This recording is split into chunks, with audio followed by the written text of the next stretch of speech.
Eis aí, amados irmãos, o tema do nosso estudo hoje: o batismo e a nova vida. É o tema de hoje. Nosso versículo inicial está na carta do apóstolo Paulo aos Romanos, capítulo 6, versículo 4. Vamos ler. Fomos, pois, sepultados com ele pelo batismo na morte, para que, como Cristo foi ressuscitado dentre os mortos, pela misericórdia do Pai, assim andemos nós também em novidade de vida. Louvado seja Deus. Amada igreja do Senhor Jesus Cristo, povo santo e amado, igreja sem ruga, sem mácula, abençoados com toda sorte de bênçãos, mais do que vencedores em Cristo Jesus. Hoje, amados irmãos, nós vamos falar desse grande fato maravilhoso para nós, né? Foi terrível para Jesus, porque ele sofreu muito, né? Mas para nós foi maravilhoso porque foi o momento em que o Senhor liberou para nós a sua graça. Foi lá na sua morte, quando ele, entre aspas, né, por assim dizer, ele assinou o contrato da graça. Isso é metafórico, claro, né? Nós sabemos que a salvação, ela foi feita em 3 atos. Na cruz, ao morrer, né, o Senhor cumpriu a lei. O Senhor Jesus cumpriu toda a exigência da lei, né? E derramou o seu sangue, porque a lei dizia que sem derramamento de sangue não haveria remissão de pecados. Então o Senhor se colocou ali como Cordeiro de Deus, ele se entregou, porque Jesus, amados, vocês têm alguma dúvida de que Jesus poderia se libertar a qualquer momento daquele sofrimento?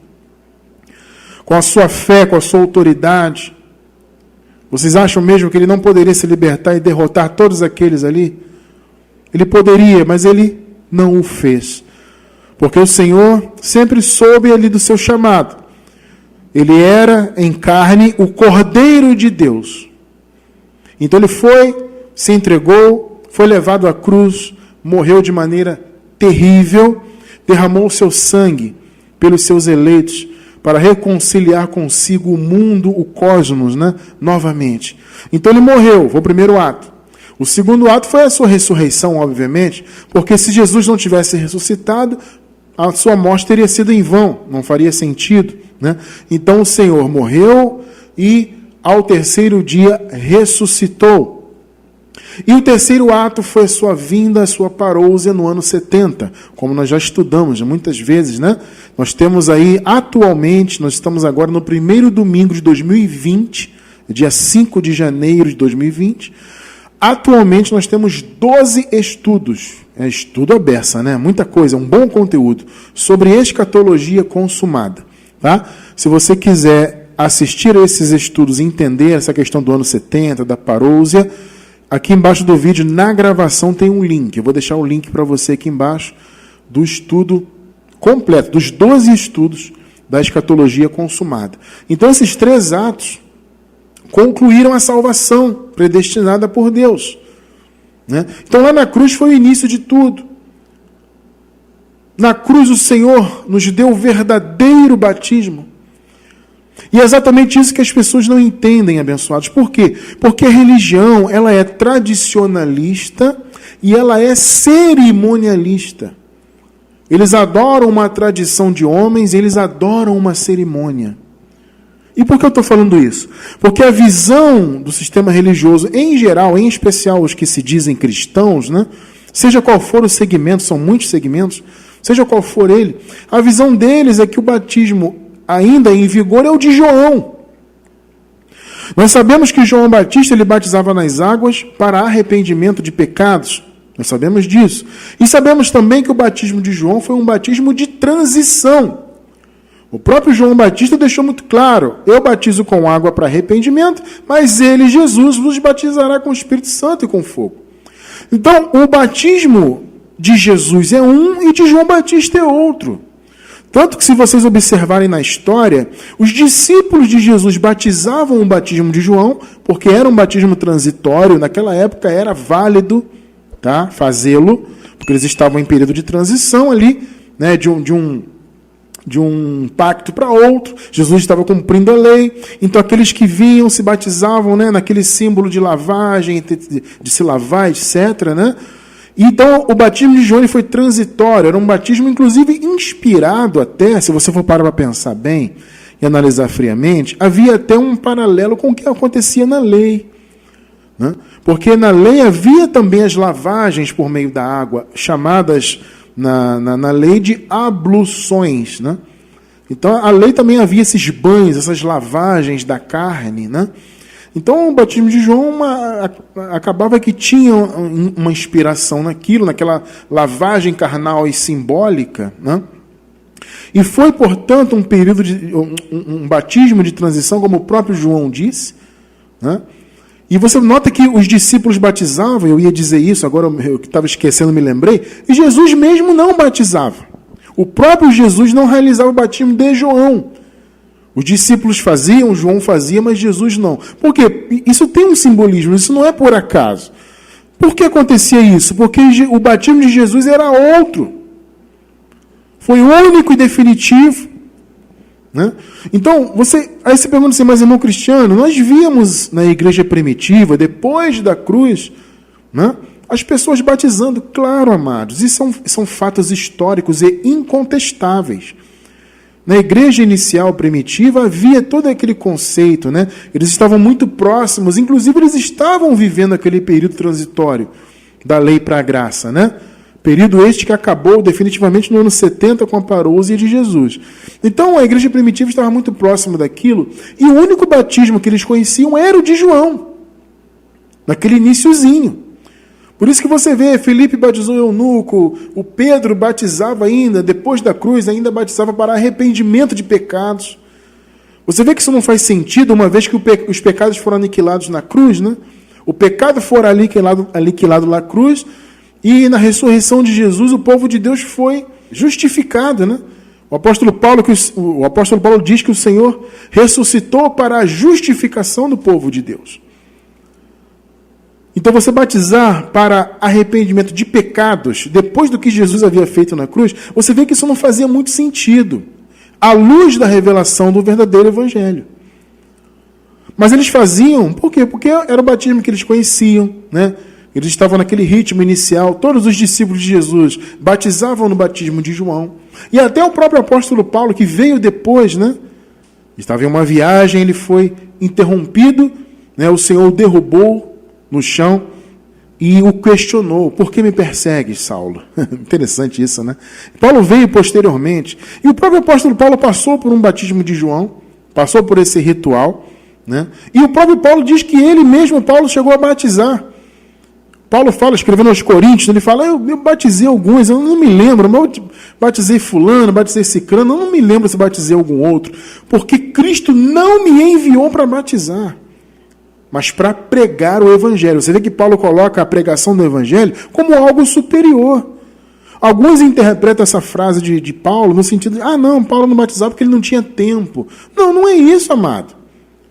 Porque quando Paulo estava com as igrejas, ele tinha tempo sim.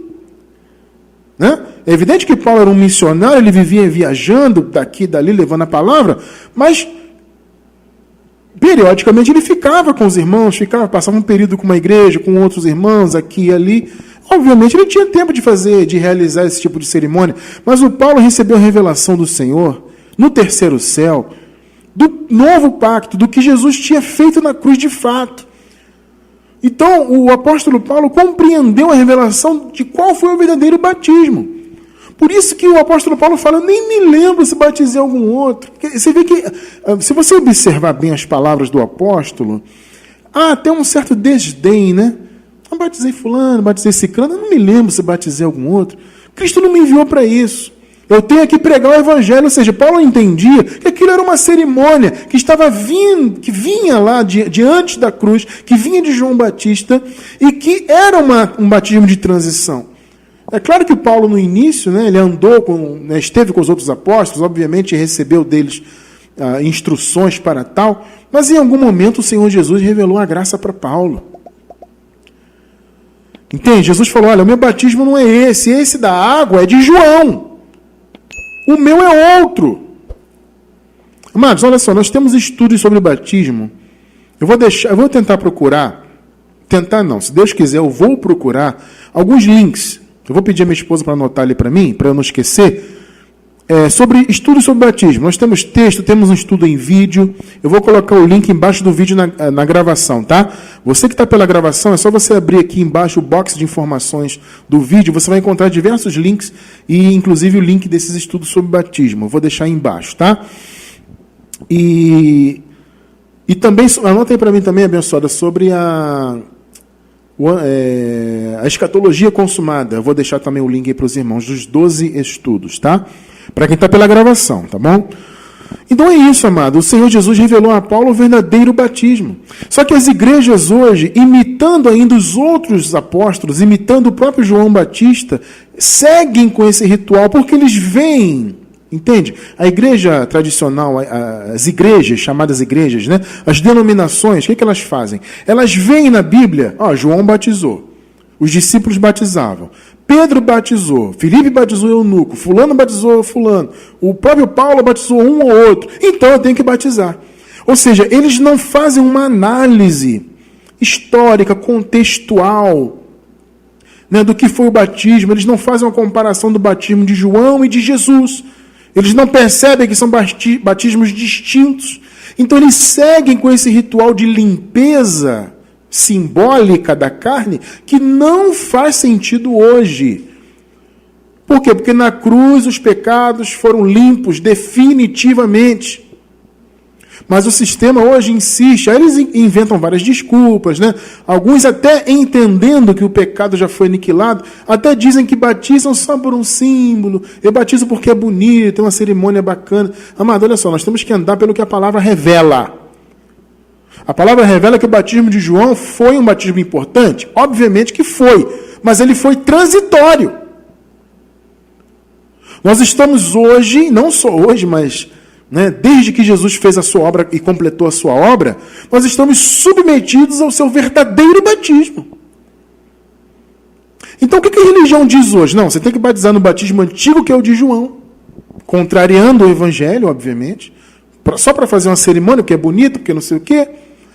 Né? E a novidade de vida, para eles, como nós acabamos de ler aqui no início, a novidade de vida é você andar nas doutrinas da religião deles. Então você se batizou, agora você vai andar em novidade de vida. Então se você fumava, você não fuma mais. Se você andava com seus amigos do mundo, entre aspas, você não anda mais. Se você usava aquela roupa XY, agora você vai usar a roupa tal, assim, assim. Ou seja, eles disciplinam as pessoas, né? A religião faz isso, né? Eles trazem uma disciplina que, em certos aspectos, pode até ser positiva, né? Então, no caso, eu dei o exemplo do cigarro, né? Eu sou contra o fumo, né? Porque faz mal, uma coisa... Assim, eu não vejo muito sentido, né? A pessoa pegar e fumar um cigarro, isso nunca fez sentido para mim. É uma coisa que é ruim para nós, né? Para o ser humano em geral. Inclusive, não só para quem fuma, mas para quem está ao redor, né? Porque tem o fumante ativo e o passivo, né? A pessoa que convive com o fumante também pode ter problemas por causa disso, de saúde. Então, é uma coisa ruim, até o próprio fumante sabe que é ruim, tá? Então, quando a religião disciplina a pessoa de modo que ela deixe de fumar, eu considero isso algo positivo. Porém, isso não é libertação de fato. Isso não é novidade de vida de fato. Isso é só uma disciplina religiosa. O cara parou de fumar, ótimo. Parou de se embriagar, ótimo. Tudo bem, mas, amado, isso não é novidade de vida de fato.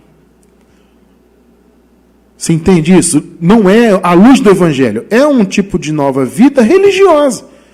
Ele andava de uma maneira X, aceitou Jesus, entre aspas, foi batizado, entre aspas, de novo, nas águas, que é o batismo que já está ultrapassado de João, mas eles insistem com ele.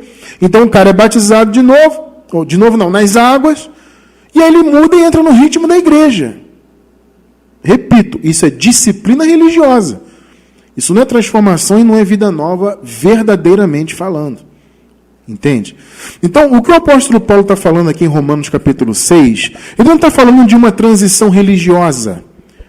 Novidade de vida não é você seguir um ritmo religioso, mandamentos, proibições, imposições, e isso e aquilo outro, tanta coisa que a religião inventa, né?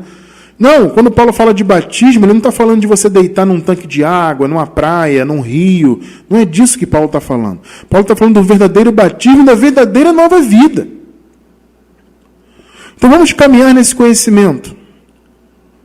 Na morte de Jesus, nos foi dado o verdadeiro batismo.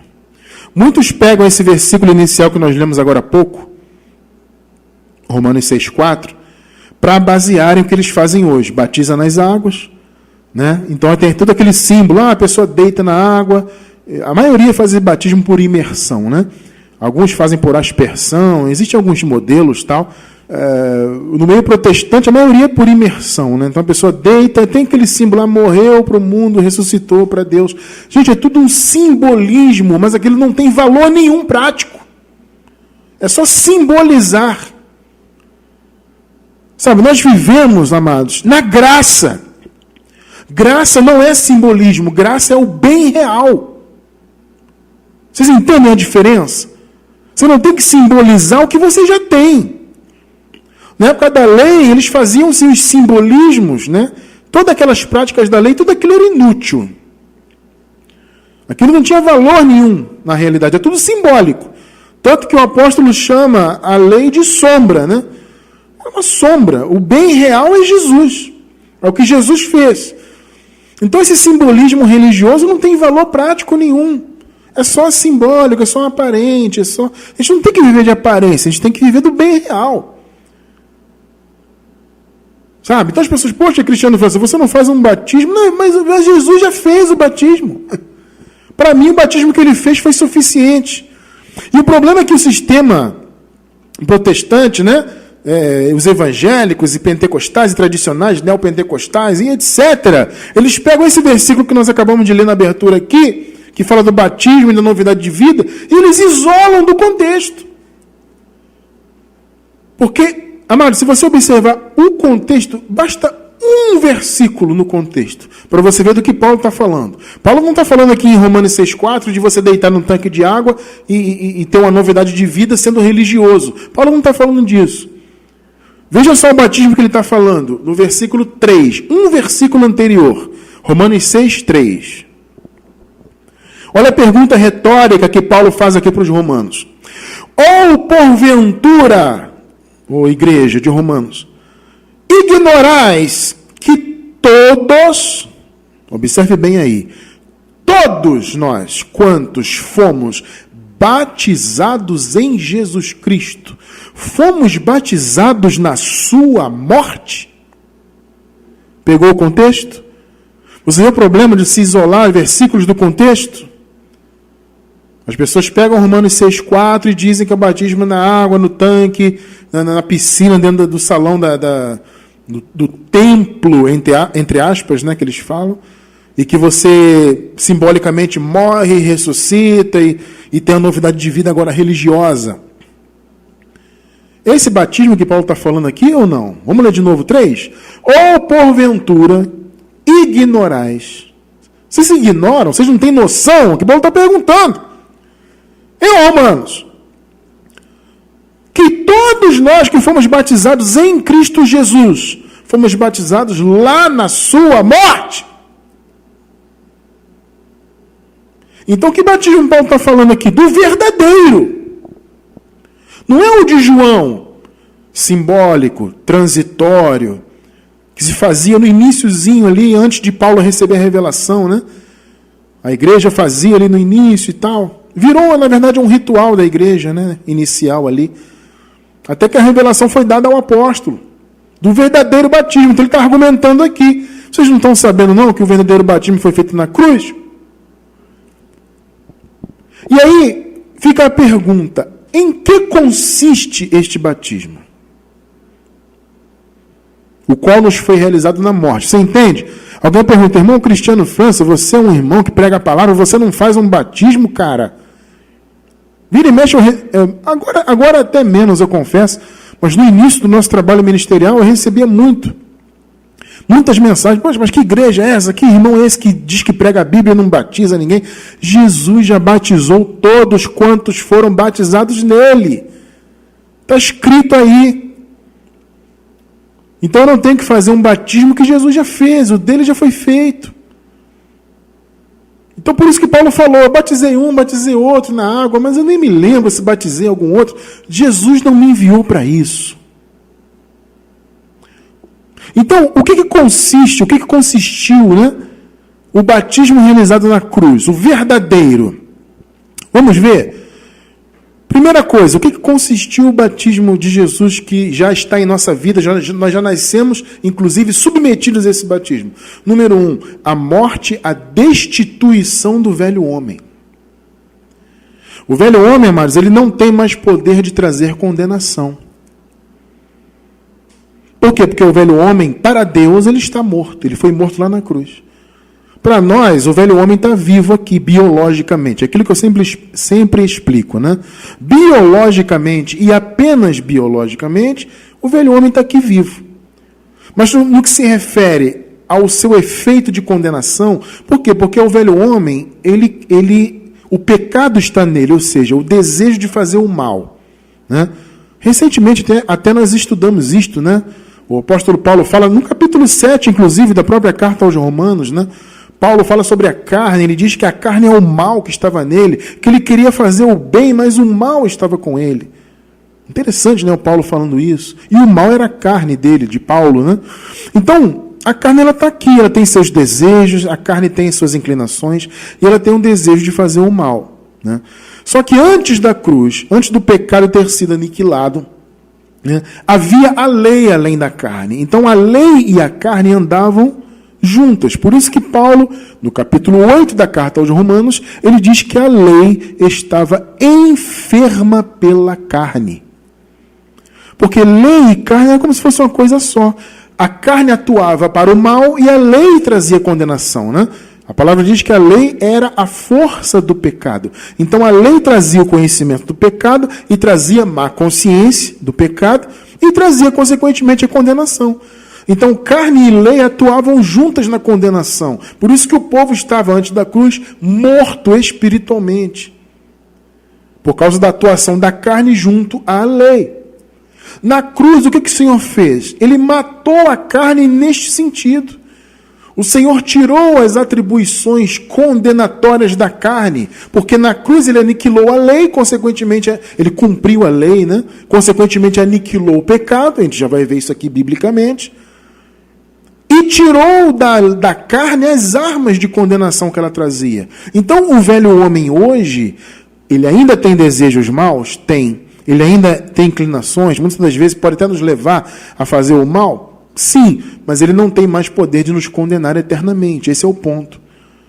Você pode sofrer consequências más de obras más nessa vida, mas sendo você um eleito de Deus, você é salvo, sempre salvo no Espírito. O seu Espírito não recebe mais os males que a sua carne faz. Por quê? Porque na cruz o Senhor Jesus matou a carne neste sentido.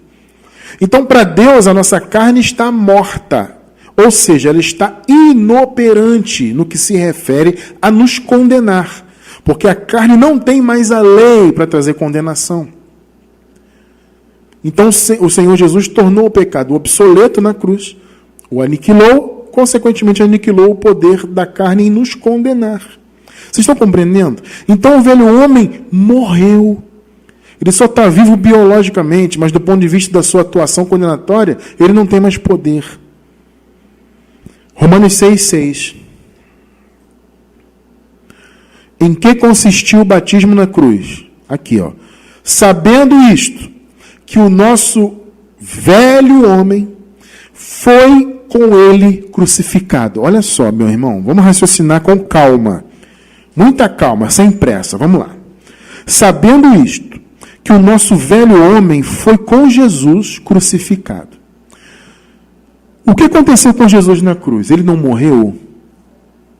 Sim ou não? Morreu, certo? Se na cruz o Senhor morreu, e o nosso velho homem morreu lá junto com ele, Ou seja, quando o velho homem de Jesus morreu, o nosso morreu lá junto com ele, percebe? Significa que ele, o velho homem, está aniquilado. Você está percebendo isso? Sabendo isto, que o nosso velho homem foi com ele crucificado, ou seja, Jesus morreu, o velho homem morreu com ele. Para que o corpo do pecado seja desfeito. Em algumas versões aparece destruído, que também pode ser traduzido no grego, para destruído. Né? Então, veja, o corpo do pecado foi destruído. Então, a vida que há na carne hoje é uma vida biológica, mas não tem uma vida atuante em termos de condenação. Antes o povo estava morto espiritualmente, antes da cruz. Por quê? Repito, porque a carne estava atuante. Né? A carne junto com a lei trazia condenação, a carne pecava, a lei imputava o pecado e trazia morte. Mas na cruz, o que você acabou de ler comigo? O corpo do pecado foi desfeito para que não sirvamos mais ao pecado. Então, antes da cruz, o povo servia ao pecado. Percebe? Mas na cruz, o velho homem morreu. Entende? Então o velho homem não tem mais atuação, ou seja, ele está inoperante. O velho homem não pode mais trazer condenação. Não eterna, né? Ele pode te condenar a uma vida ruim, a consequências ruins, etc. É contra isso que nós lutamos, né? Mas o velho homem não pode mais te matar espiritualmente. Você entende por que em graça nós temos absoluta e plena convicção de que somos salvos, sempre salvos?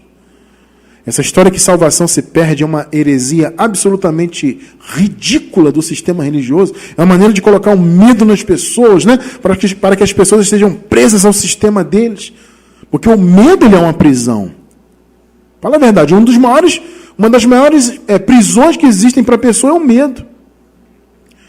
Então o cara diz, se você não seguir as nossas diretrizes, se você não for fiel dizimista, se você não andar com a roupa tal, se você não pagar o preço, se você não jejuar, não fizer, não acontecer, se você sair da nossa denominação, você está perdido. Muitas das denominações fazem isso aí hoje. Se você sair daqui, irmão, perdeu a salvação. Isso é uma piada, né? Nós estamos livres da condenação. Nenhuma condenação há. Para nós que estamos em Cristo. Estar em Cristo é estar na nova aliança. As pessoas dizem que estar em Cristo é você estar em uma denominação religiosa. Estar em Cristo é quando você aceita Jesus na igreja católica, né? Porque tem gente que vai assim, né? A maioria é batizada desde criança, né? Batizada, entre aspas, né? A criança nasce num lar católico, o pai e a mãe já levam e jogam uma aguinha na cabeça da criança lá. Mas tem gente que vai depois, aí passa pelo batismo lá, e faz a primeira comunhão, e faz isso, faz aquilo, e pronto, agora eu estou em Cristo. Ou então aceita Jesus na igreja Assembleia, na Batista, na Presbiteriana, na Universal, sei lá onde, agora eu estou em Cristo. Estar em Cristo é estar na nova aliança. Você já nasceu em Cristo. Nós já nascemos, porque já nascemos com a nova aliança estabelecida. E uma vez que nós nascemos em Cristo, já nascemos novas criaturas e livres do pecado. Já nascemos com o velho homem morto. Então, em que consistiu o verdadeiro batismo? Não é um simples banhozinho para você mostrar para a sociedade que agora eu sou dessa igreja aqui, eu aceitei Jesus. Não, batismo não é isso. O verdadeiro batismo foi a morte do velho homem. A inoperância total do pecado. Percebe? Em que consistiu o batismo? Segundo, libertação total do pecado de Adão e o perdão eterno dos pecados, das obras da carne. Nós vivemos, abençoados, submetidos a um perdão eterno. Cristiano, quer dizer que eu posso viver fazendo o que eu quiser? Não, não pode. Em que sentido? No sentido de, primeiro, que você é filho de Deus. Você, sendo filho de Deus, você não aprova o mal. Eventualmente, o filho de Deus pode fazer o mal. Né? A carne pode levar, há uma distração, Acontece, amado, eu não vou tapar o sol com a peneira, tá?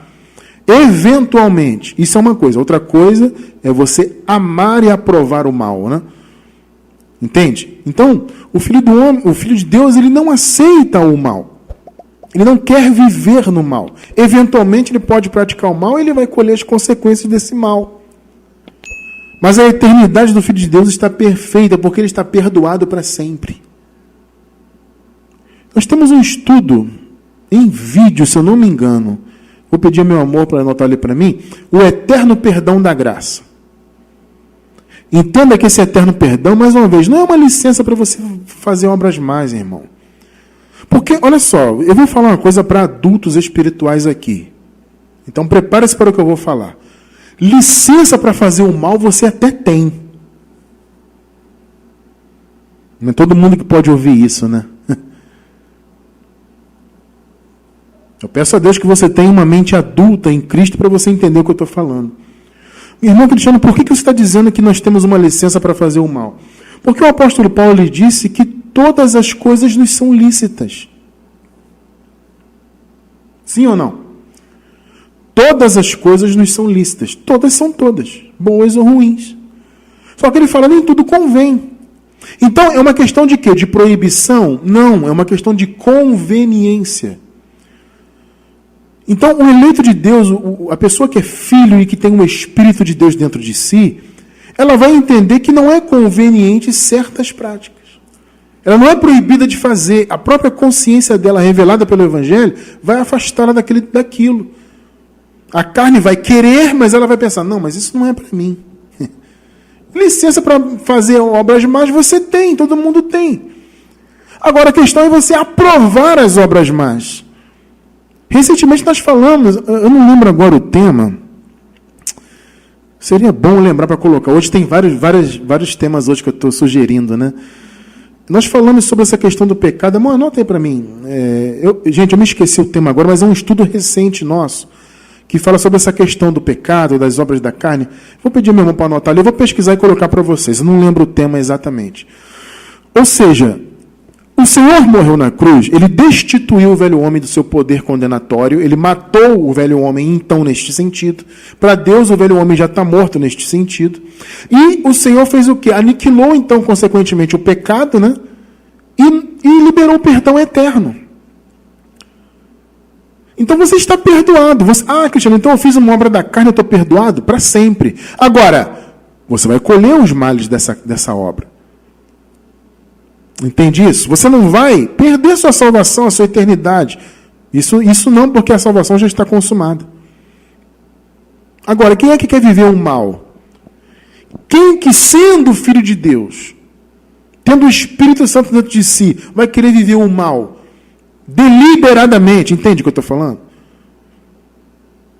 Eu não entendo que um filho de Deus vá querer viver o mal. Por isso que Paulo fala, o mal eu não aprovo, eu pratico, mas não aprovo. Nesse estudo que eu acabei de falar, eu estou explicando bem isso. Vou deixar embaixo do vídeo na gravação aí, se Deus quiser. Então, Hebreus 9:26.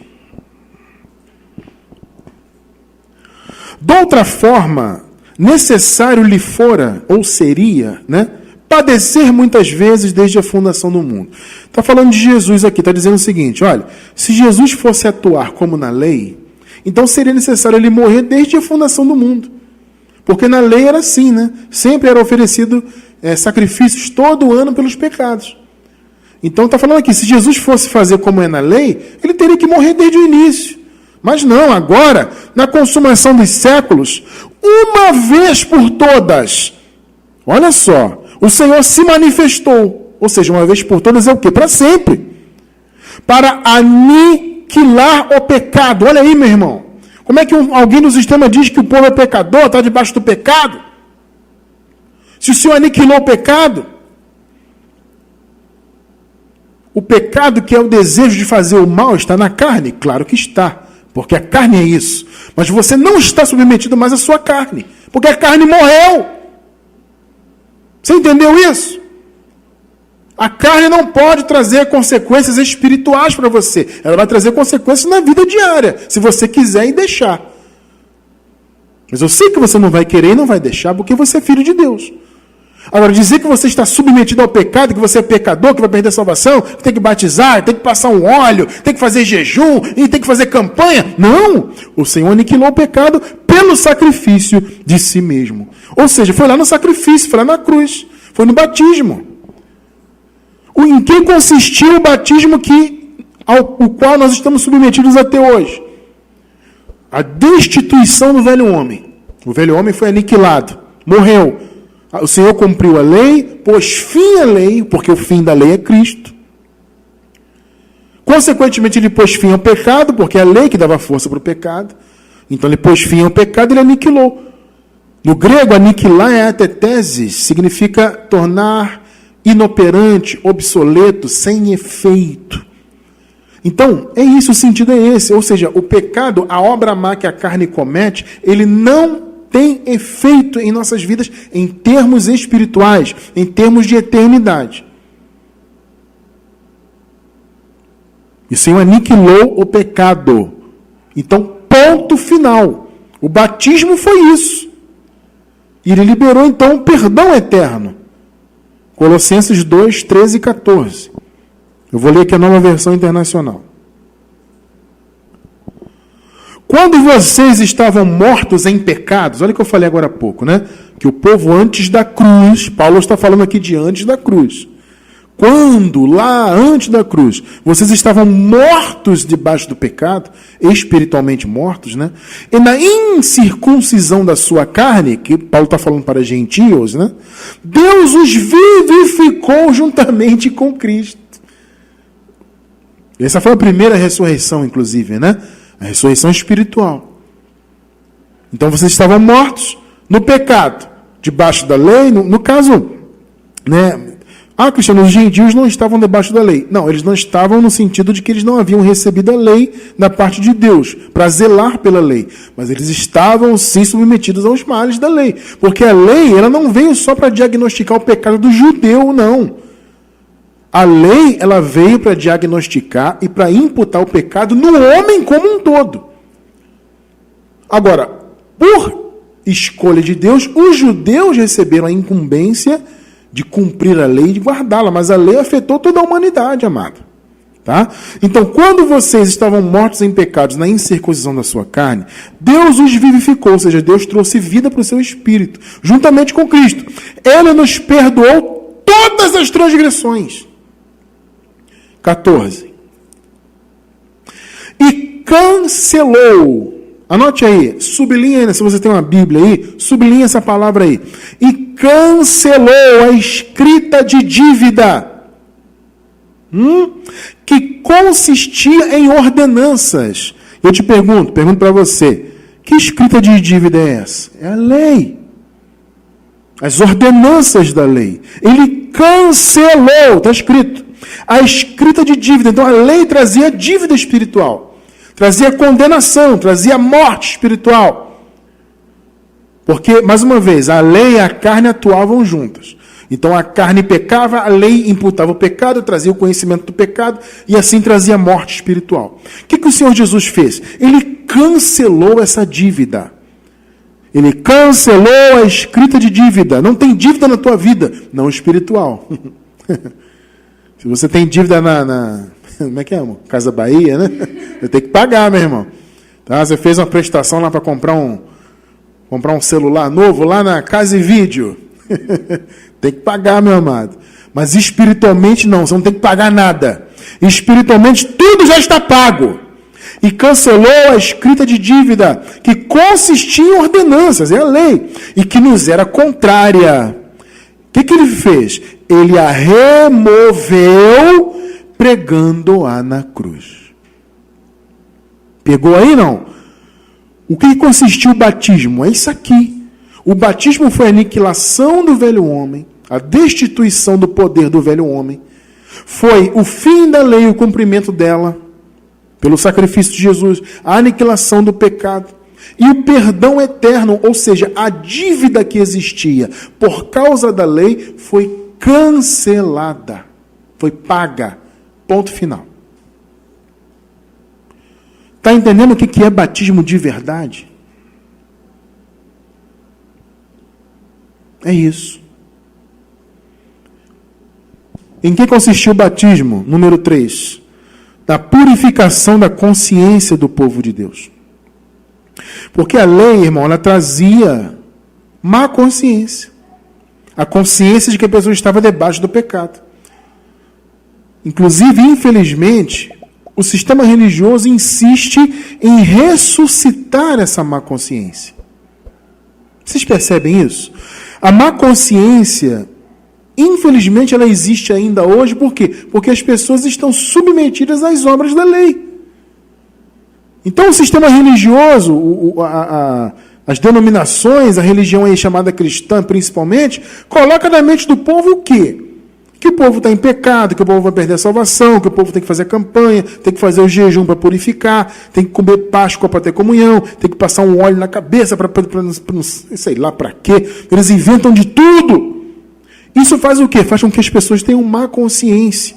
Uma consciência de que ela é pecadora, de que ela é falha, de que ela é só um pó da terra aqui que não tem valor, etc. E que Jesus, se não tiver misericórdia, ela vai perder a salvação. E ela fica desesperada, porque esperando Jesus ainda voltar. E de repente, quando ele voltar a qualquer momento, eu posso ficar. Isso não é uma má consciência terrível. Isso vem da onde? Da religião, da lei. A lei ativa a má consciência, a consciência de pecador. O batismo verdadeiro nos livrou disso. Agora, quem está no meio do sistema que não conhece a graça não vive, infelizmente, essa realidade. Hebreus 10, 22. Cheguemos-nos com verdadeiro coração. Olha aí, com inteira certeza de fé.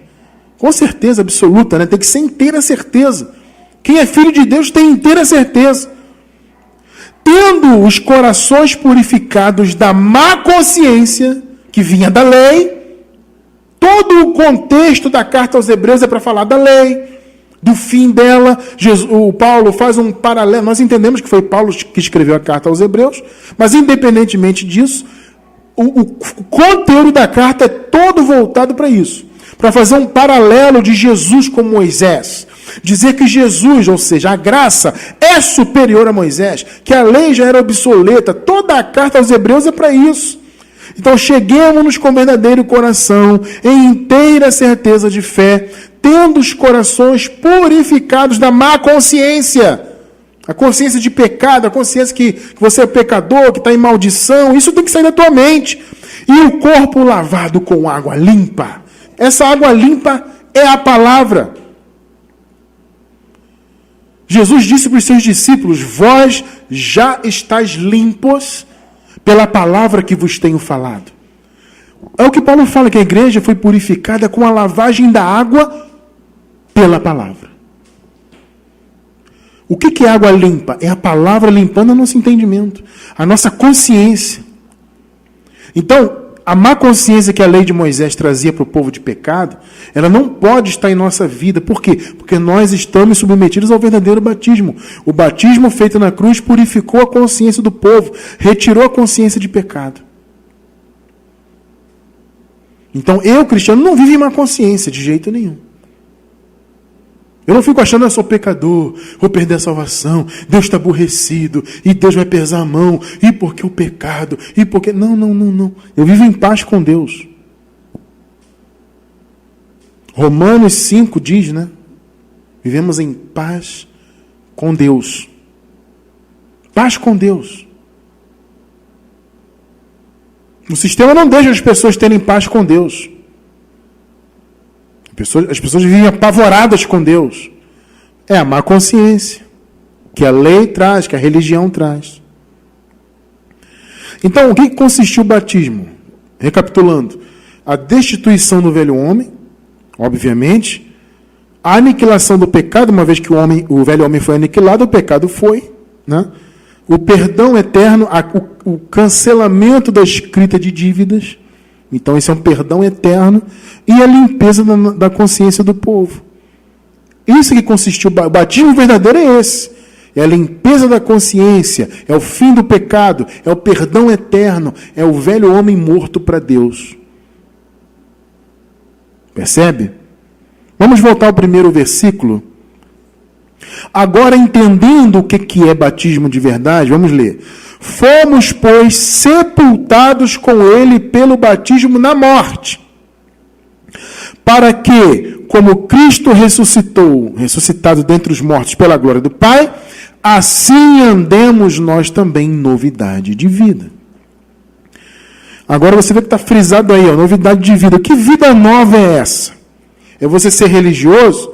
É você deitar num tanque, numa igreja, entre aspas, né? Numa denominação religiosa, e a partir dali seguir os caminhos religiosos? É isso que é novidade de vida? Não. Obviamente não.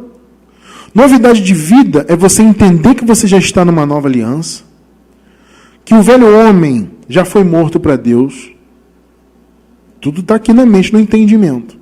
Você compreender que você agora não, né?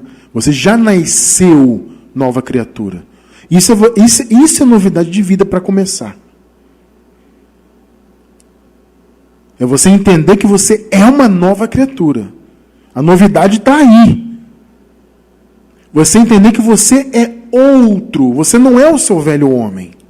O velho homem morreu na cruz. Você é outro, ou seja, você é o novo homem. O seu homem interior, que é perfeito e completo em Cristo Jesus, não em você mesmo. Assim como Jesus é outro, interessante isso, né?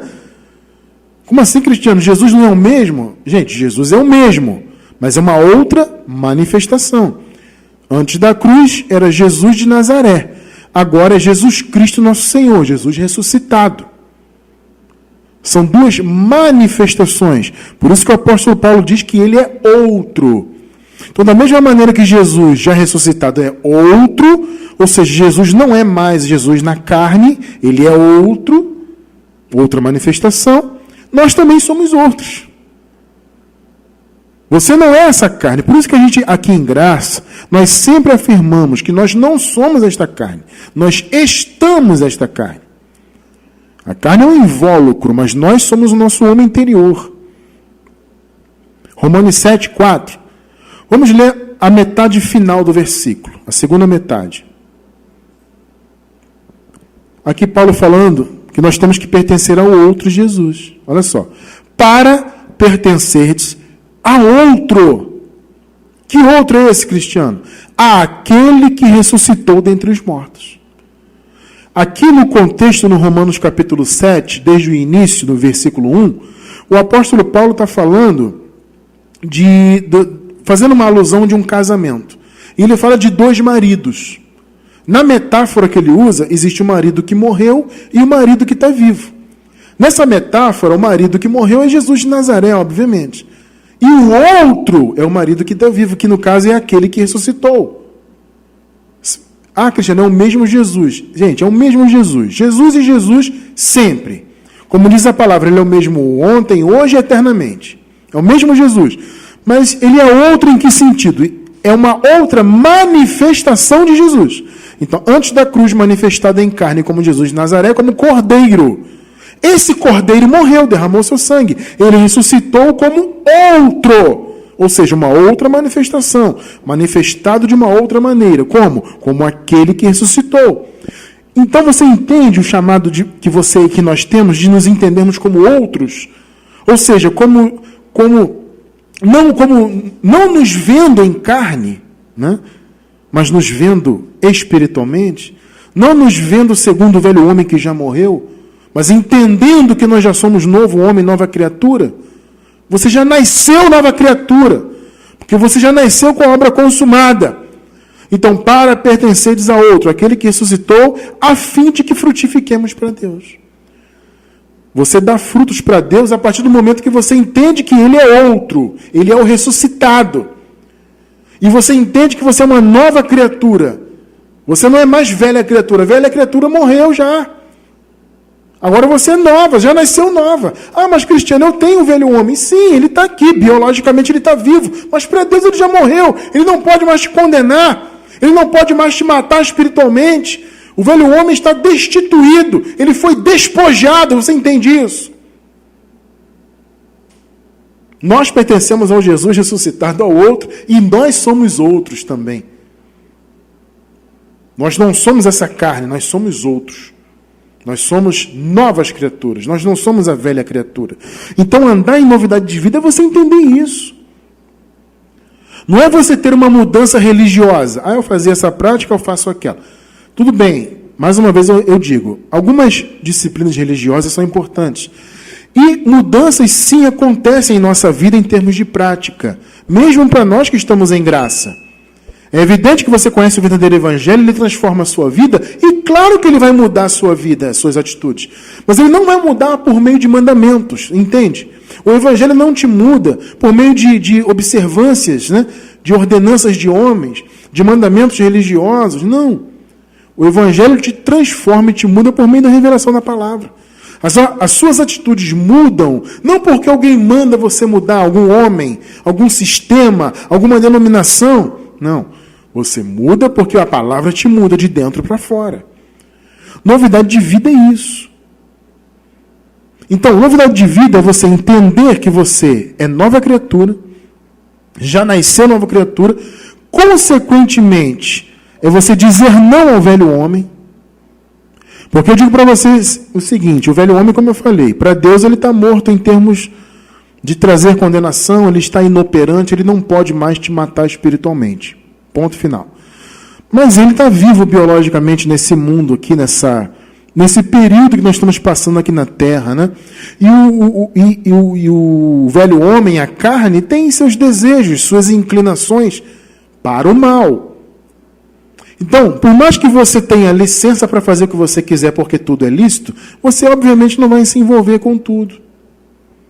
Você vai dizer não para aquilo. É aquilo que Paulo fala, né? A luta da carne contra o espírito, né? A carne luta contra o espírito contra a carne. Essa luta, até essa carne aqui biologicamente morrer, essa luta vai continuar aqui nessa vida atual. Então você luta contra a carne, você diz não para ela, porque você não tem mais que servi-la. Você tem que se enxergar como morto ao pecado. E isso tem dois sentidos. Você tem que se ver morto ao pecado no sentido de que você não está mais debaixo de condenação. Você não está mais debaixo do pecado.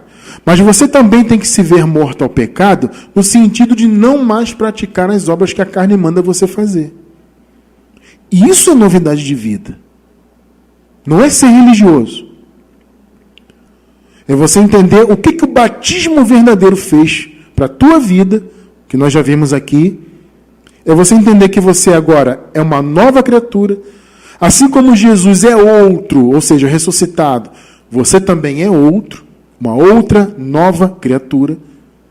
E você, por conseguinte, ao invés de dar lugar e deixar a sua carne à vontade, você vai dizer não para ela, porque você não tem que servi-la mais.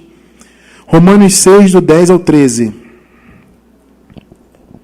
Pois, quanto a ter morrido, de uma vez morreu para o pecado, Jesus no caso, né? Mas, quanto a viver, vive para Deus. 11. Olha o teu chamado. Assim também vós considerai-vos como mortos para o pecado. Cristiano França, como que eu tenho que me ver em relação ao pecado? Você tem que se ver morto para ele. Em dois sentidos. No sentido de que você não pode mais ser condenado, você não está debaixo de condenação, você não é um pecador, o pecado foi aniquilado, então você está morto para ele. Você tem que se ver nesse sentido. Mas também no sentido de que você não deve dar ouvidos à sua carne. Morto ao pecado nos dois sentidos. Considerem-se mortos para o pecado, mas vivos para Deus em Cristo Jesus nosso Senhor. Nós estamos vivos para Deus. A carne está morta para Ele, mas nós, o nosso homem interior, estamos vivos. Próximo versículo, 12. Não reine, portanto, o pecado em vosso corpo mortal. Ou seja, o desejo de praticar o mal. Não deixe isso reinar na vida de vocês. É o que Paulo está falando. Para lhe obedecerdes as suas concupiscências, os desejos maus, né? Não obedeçam a isso, é o que Paulo está falando. Vocês não têm mais que se submeter a isso. 13. Nem tampouco apresenteis os vossos membros ao pecado por instrumentos de iniquidade, mas apresentai-vos a Deus como vivos dentre os mortos. Olha que palavra isso aqui. Você está morto em termos de carne para Deus. A carne já foi despojada. Mas você se apresenta para Ele vivo. Nós estamos vivos para Deus, entenda isso. Espiritualmente vivos e para sempre vivos. E os vossos membros apresentem a Deus, né? Como instrumentos de justiça. Então, o que Paulo está dizendo aqui, resumindo? Com a sua vida que você tem hoje na carne, use a sua vida como como membros, como instrumentos de justiça. Use a sua vida para praticar a justiça que Paulo está falando. Você está morto para o pecado, em dois sentidos. Vou repetir para ficar bem firme na tua mente. Considere-se morto ao pecado em dois sentidos. No sentido de que você não está mais debaixo dele, você não pode mais ser condenado por ele, porque ele foi aniquilado na cruz. Você está livre do pecado, então você está morto para ele. Mas também considere-se morto para ele em relação às obras más que a carne tem vontade de fazer. Ofereça a sua vida para práticas da justiça de Deus, não para a injustiça. Isso é novidade de vida, irmão. Não é ser religioso. Não é deitar num tanquinho de água na igreja e levantar, agora eu sou aqui da igreja tal, agora eu sou religioso e vou seguir os mandamentos da igreja. Isso não é novidade de vida. Novidade de vida é você entender que você é nova criatura, é você viver aqui e dizer não para a tua carne e usar o seu corpo como instrumento de justiça de Deus. E você entender que você está morto para a lei. Porque as pessoas aí no sistema religioso dizem que, né, elas estão em novidade de vida. Ah, eu aceitei Jesus, fui batizado lá nas águas, agora estou em novidade de vida. Mas elas seguem cumprindo a lei. Eu pergunto, a lei é uma nova aliança ou uma velha aliança? Responde aí. A lei é nova ou é velha? Ah, irmão Cristiano, a lei é velha. Ora, se a lei é velha e você está cumprindo a lei, que novidade de vida é essa então? Não tem lógica, percebe? Qualquer pessoa que está cumprindo uma que seja, obra da lei, uma só que seja, ela está obrigada a cumprir todas, segundo a palavra. Então, se ela está debaixo da lei, cumprindo uma obra que seja, ela não está vivendo novidade de vida nenhuma, ela está vivendo a vida velha. Então, se você é fiel dizimista no sistema religioso, vida velha. Você vive em jejuns, vida velha. Você vive guardando sábados de 24 horas, né? E o sábado, o Shabat, né, que começa sexta-feira à noite, no pôr do sol, e termina no pôr do sol de sábado. Tem muitas denominações que fazem o povo hoje guardar o tal do sábado. Está guardando? Velha vida.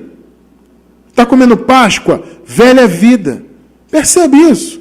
São velhas vidas que as pessoas vivem. A novidade de vida é você entender que você está morto para o pecado, você dizer não para a tua carne, entender que você é uma nova criatura e sair debaixo das obras da lei. Porque senão a vida vai ser sempre velha. Romanos 7,4. Assim, meus irmãos, aqui é a parte A do versículo, né? Nós lemos ainda há pouco a segunda metade. Eu estou lendo agora a primeira metade. Assim, meus irmãos, também vós estáis mortos para a lei. São 3 mortes. Mortos para o pecado, mortos para o mundo, mortos para a lei. Assim, meus irmãos, também vós estáis mortos para a lei, por meio do corpo de Cristo. Mortos para a lei. E isso é novidade de vida. Isso é novidade de vida. É você viver plenamente a fé.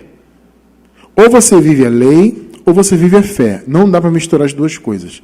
O apóstolo Paulo diz que a lei não é da fé. Então, ou você vive na fé, ou vive na lei. A maioria no sistema hoje vive na lei. Diz que está na graça. Diz que está na graça, diz que Jesus é a graça, e fala da cruz. E como eu falei agora há pouco, né, durante o nosso bate-papo em graça, antes do estudo, né, cantam a cruz, fazem peças teatrais, e fazem isso, fazem aquilo, se emocionam, mas estão debaixo de obras da lei. Isso é novidade de vida? Não. Dizem que são pecadores. Pergunta para qualquer um do sistema aí, você é pecador? Vai dizer, sou pecador. Que novidade de vida é essa? Ou você é nova criatura, ou você é pecador. A palavra diz que aqueles que estão em Cristo, ou seja, os que estão na nova aliança, são novas criaturas. Mas o sistema faz o povo se dizer pecador, então não estão vivendo uma vida nova. É vida velha. Porque pecador é antes da cruz, debaixo do pecado. Então quem diz que é pecador, vida velha. Está em obras da lei, vida velha. Não entendeu o batismo feito na cruz. Entende a importância? Então, o verdadeiro batismo, uma vez que ele é revelado, ele traz para você verdadeiramente uma nova vida. Uma vida sem religião, uma vida sem má consciência de pecado, entende? Uma vida sem dar vazão para as obras da sua carne e uma vida longe das obras da lei. Isso sim é novidade de vida. E eu encerro com a segunda carta de Paulo aos Coríntios, capítulo 5, verso 17. Assim que, se alguém está em Cristo, na nova aliança, nova criatura é. É o que você, eu, todos nós somos, novas criaturas. As coisas velhas já passaram. O que são as coisas velhas? A vida velha, antes da cruz, o pecado, a lei, o velho homem, isso passou. Você está entendendo? O que são as coisas velhas? É o velho pacto. É a situação antes da cruz, de estar debaixo do pecado, debaixo da lei, das maldições, da morte espiritual. Essas coisas velhas passaram. Eis que tudo se fez novo. Você está submetido a tudo novo. Jesus renovou todas as coisas. Nós vivemos em tudo novo. E ele fez isso no batismo. Que batismo? De João? Quando você foi batizado lá, na Igreja Católica, na Batista, na Assembleia? Não. Lá na cruz, no verdadeiro batismo. Entenderam o ponto?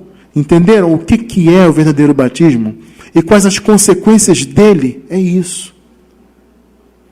Repito, quando o verdadeiro batismo nos é revelado, e ele só é revelado por meio do Evangelho da Graça, nós passamos a verdadeiramente ter uma nova vida. Uma vida longe das obras da lei, longe da má consciência de pecados, uma vida de paz com Deus, de plena certeza de salvação, uma vida longe das obras da carne, lutando contra ela o máximo que a gente puder. E isso é a nova vida. E é nessa vida que nós vivemos, porque nós em graça vivemos submetidos ao verdadeiro batismo.